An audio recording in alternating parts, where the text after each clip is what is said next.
Hi అండి, నేనైతే ఈరోజు తోటకూర పప్పు చేస్తున్నాండి. పప్పు తక్కువ తీసుకొని తోటకూర ఎక్కువ తీసుకోవాలండి. చాలా బాగుంటుంది, టేస్టీగా ఉంటుంది.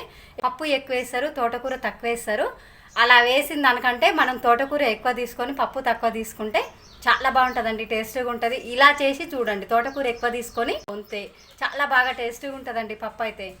తోటకూర నేనైతే 5 కట్టలు తీసుకొని గిల్లిన తర్వాత శుభ్రంగా సాల్ట్ వేసి కడిగి జల్లిబుట్టకైతే వేసుకొని సన్నగా తురిమి పప్పులను అయితే వేసుకున్నాను. ఒక ఉల్లిపాయ, ఒక టమాటా, ఒక 5 పచ్చిమిరపకాయలు, ఒక 5-6 వెల్లుల్లి రెబ్బలు, కొద్దిగా చింతపండు, కొద్దిగా పసుపు, సరిపడినంత కారము, 1/2 స్పూన్ మెంతులు వేసుకోవాలండి. మెంతులు వేయడం వల్ల పప్పు టేస్ట్ మాత్రం చాలా బాగుంటుందండి. కుక్కర్ మూత పెట్టి 3 విజిల్స్ వచ్చేంత వరకు అయితే మెత్తగానైతే ఉడికించుకోవాలి. ఉడికిన తర్వాత కుక్కర్ మూత తీసి సాల్ట్ మనకు సరిపోయిందా లేదా చూసుకొని వేసుకోవాలి. వేసుకున్న తర్వాత పప్పు గుత్తితోని ఈ విధంగా మెదపాలండి. పప్పు అయితే పచ్చిమిరపకాయలు, టమాటాలు, మనం తోటకూర అన్ని వేసినాం కదా, మెదపడం వల్ల ఏంటంటే ఆకుకూరలు మనకి ఎక్కువగా కనిపించదండి. లీవ్స్ అనేవి పప్పులోనే కరిగిపోతాయి మనకైతే. అందుకనే టేస్టీగా ఉంటుంది, చాలా బాగుంటుంది. పోబెట్టడానికైతే స్టవ్ మీద గిన్నె పెట్టి 1 స్పూన్ ఆయిల్ అయితే వేసుకోవాలి. 1 స్పూన్ పోపు గింజలు వేసుకోవాలి.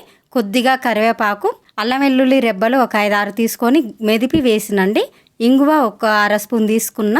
వెల్లుల్లిపాయలు వేగిన తర్వాత పప్పు కూడా వేసుకోవాలి. టేస్టీగా ఉండే తోటకూర పప్పు అయితే రెడీ అయిందండి. రైస్లోకి, జొన్న రొట్టెలోకి చాలా బాగుంటుందండి పప్పు అయితే.